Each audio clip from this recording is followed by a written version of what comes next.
Assalamualaikum warahmatullahi wabarakatuh. Perkenalkan, nama saya Rani Anjani, saya dari kelas 5D. Di sini saya akan membacakan hasil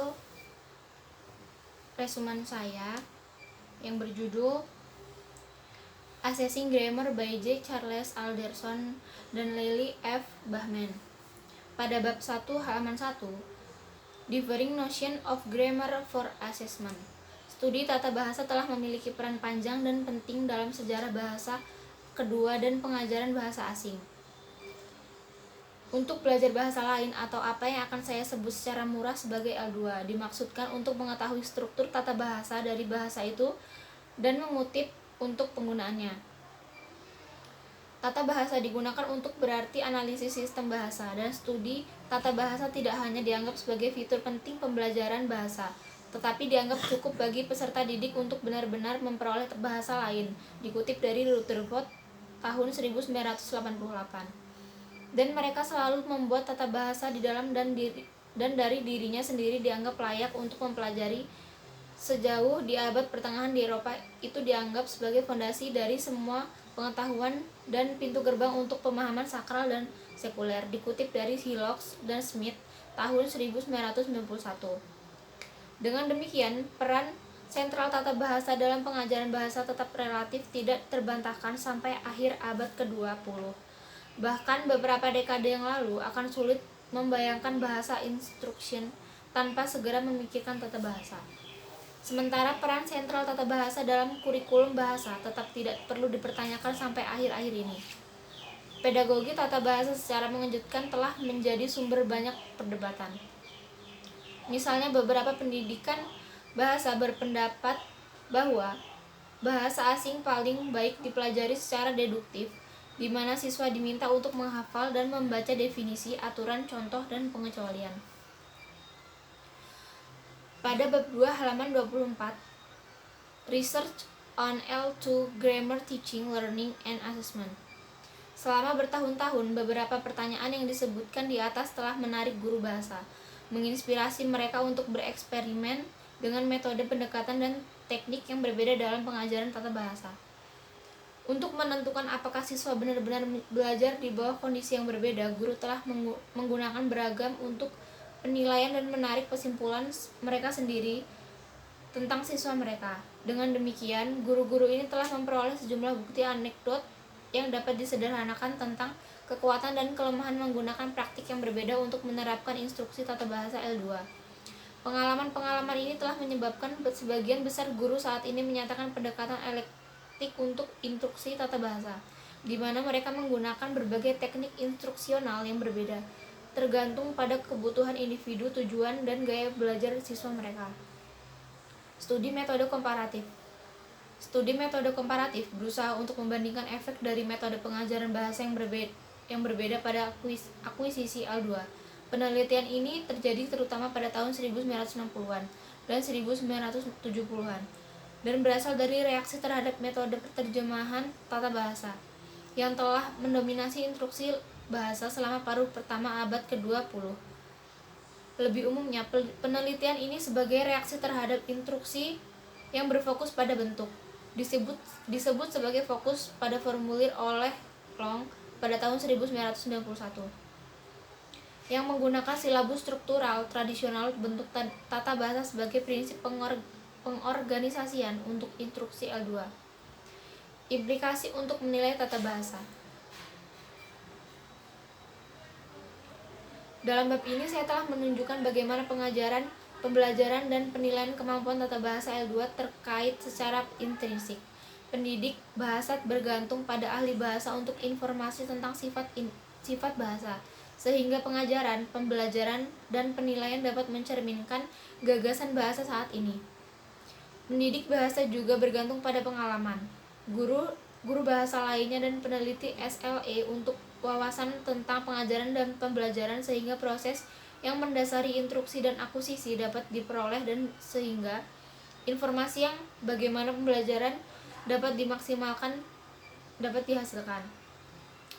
Pada bab 3 halaman 49, The Role of Grammar in Models of Communicative Language Ability.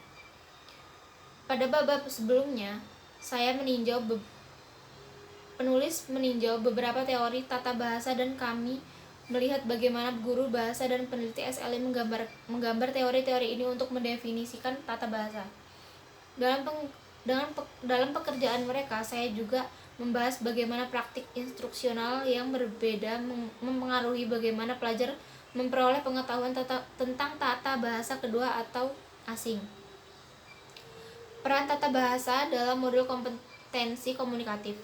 Setiap pendidik bahasa yang pernah berusaha mengukur kemampuan bahasa komunikatif siswa bertanya-tanya, apa sebenarnya yang perlu diketahui siswa dalam hal tata bahasa untuk menggunakannya dengan cukup baik untuk beberapa tujuan dunia nyata.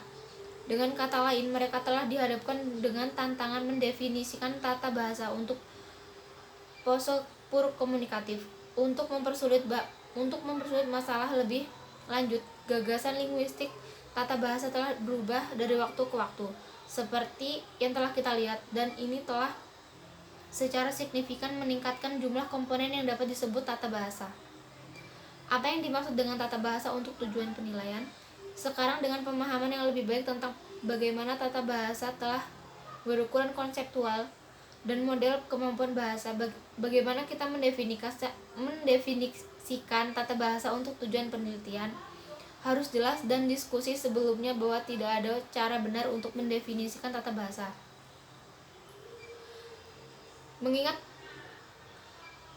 peran sentral yang membangun definisi bermain dalam pengembangan dan validasi tes, niat saya dalam bab ini adalah untuk membahas apa penilaian tata bahasa.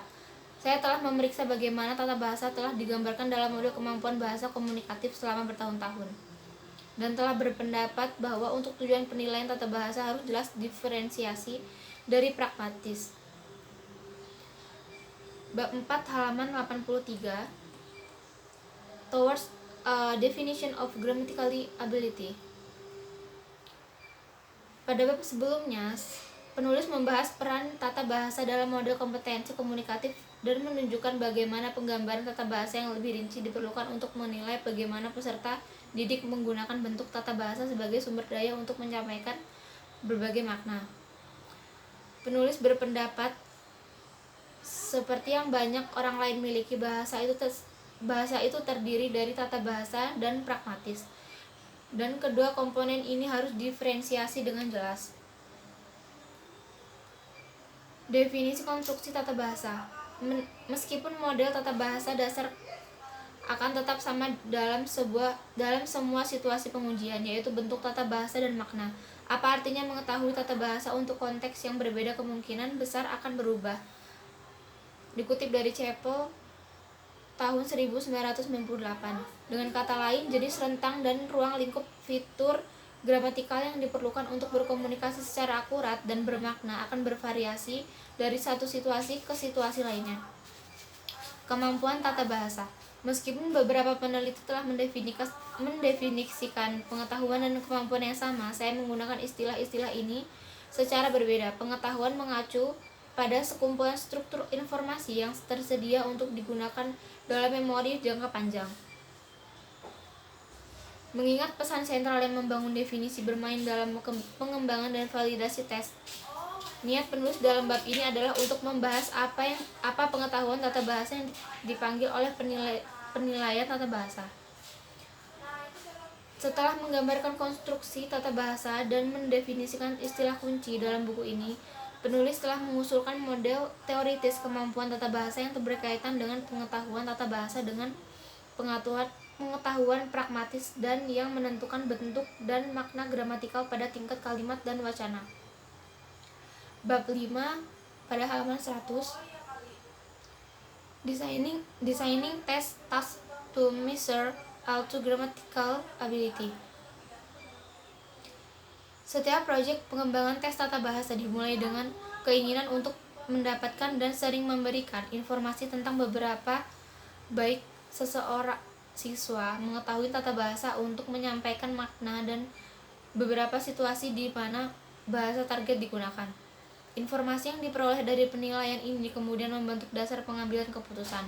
Dalam pengembangan penilaian tata bahasa, pertama-tama penulis mengartikulasikan tujuan tes. mempertimbangkan konstruksi dan mengidentifikasi domain situasional di mana penulis ingin membuat kesimpulan tentang kemampuan tata bahasa peserta tes. Gagasan tugas dalam konteks pembelajaran bahasa telah dikonseptual berukuran dalam berbagai cara selama bertahun-tahun. Secara tradisional, tugas telah merujuk pada kegiatan apapun yang mengharuskan siswa untuk melakukan sesuatu untuk tujuan mempelajari bahasa target. Tugas kemudian adalah aktivitas apapun, yaitu jawaban singkat, peran bermain, selama melibatkan respons linguistik atau non-linguistik, atau lingkaran jawaban terhadap input. Tugas pembelajaran atau pengajaran tradisional ditandai sebagai memiliki tujuan pedagogis yang dimaksudkan, yang mungkin atau mungkin tidak dibuat secara eksplisit. Mereka memiliki serangkaian instruksi yang mengontrol jenis aktivitas yang akan dilakukan. Mereka berisi masuknya, misalnya pertanyaan, dan mereka membuat hal-hal yang menimbulkan aktif, tidak percaya pada hari itu, pada saat mereka melihat. Pada bab 6 halaman 146, Developing Test to Measure L2 Grammatical Ability. Pada bab-bab sebelumnya, konteks penilaian tata bahasa adalah considered dan sifat kemampuan tata bahasa yang didefinisikan untuk penilaian purpose. Kemudian pada bab 5, penulis membahas gagasan tugas dan menggambarkan bagaimana konstruksi tata bahasa dapat dioperasionalkan untuk mengukur kemampuan gramatikal untuk tujuan yang berbeda. Apa yang membuat tes tata bahasa berguna? Penulis menyimpulkan di bab terakhir bahwa tujuan dari setiap tes tata bahasa adalah untuk mendapatkan dan memberikan informasi tentang seberapa baik seorang siswa tahu dan dapat menggunakan tata bahasa untuk menyampaikan makna dan dalam beberapa situasi di mana target language digunakan. Kualitas kehandalan. Saat berbicara tentang kehandalan yang mengacu pada sebuah mobil, kita semua tahu apa artinya itu. Sebuah mobil dikatakan dapat diandalkan jika siap dihidupkan setiap kali kita ingin menggunakannya, terlepas dari cuaca, waktu, dan penggunaannya. Kualitas, validitas, konstruk. Kualitas kedua yang dimiliki semua tes berguna adalah validitas konstruk. Bahman and Palmer tahun 1996 mendefinisikan validitas konstruk sebagai sejauh mana kita dapat menafsirkan skor tes yang diberikan sebagai indikator kemampuan atau konstruk. Dalam bab ini, penulis menggunakan kerangka kerja Bahman dan Palmer untuk membahas kualitas tes tata bahasa yang membuatnya berguna. Penulis membahas bagaimana kualitas reliabilitas, validitas konstruk, keaslian, interaktivitas, dampak, dan kepraktisan bekerja dengan cara yang saling melengkapi, dan bagaimana keputusan untuk menekankan satu karakteristik di atas yang lain tergantung pada mandat tes dan kualitas kegunaan yang paling relevan untuk situasi khusus. Pada bab 7 halaman 181, Illustrative Test of Grammatical. Dalam hal tujuan penggunaan CELT, penulis secara eksplisit menyatakan CELT dirancang untuk menyediakan serangkaian tes yang andal dan mudah dilakukan untuk mengukur kemampuan bahasa Inggris dan penutur asing. Dikutip dari Harris dan Palmer tahun 1997 halaman 1. Akibat perhatian terhadap keandalan yang tinggi dan kemudahan administrasi membuat penulis membuat pilihan yang mengutamakan keandalan dan kepraktisan di atas kualitas kegunaan tes lainnya. Untuk memaksimalkan konsistensi pengukuran, penulis saja menggunakan tipe tugas respon terpilih selama tes, memungkinkan fluktuasi minimal dan skor karena karakteristik metode tes. Dalam bab ini, penulis telah memeriksa penilaian kemampuan gramatikal dalam 3 tes skala besar. Penulis juga telah memeriksa bagaimana kemampuan tata bahasa dinilai dalam contoh penggunaan bahasa. Dalam hal definisi konstruk, ketiga tes tersebut mendefinisikan kemampuan gramatikal sebagian besar dalam hal bentuk gramatikal. Dalam hal ini, sebagian besar tes mengukur pengetahuan tentang bentuk leksikal, bentuk morfosintaksis, dan bentuk kohesif. Sekian resume dari saya akhiri. Wassalamualaikum warahmatullahi wabarakatuh.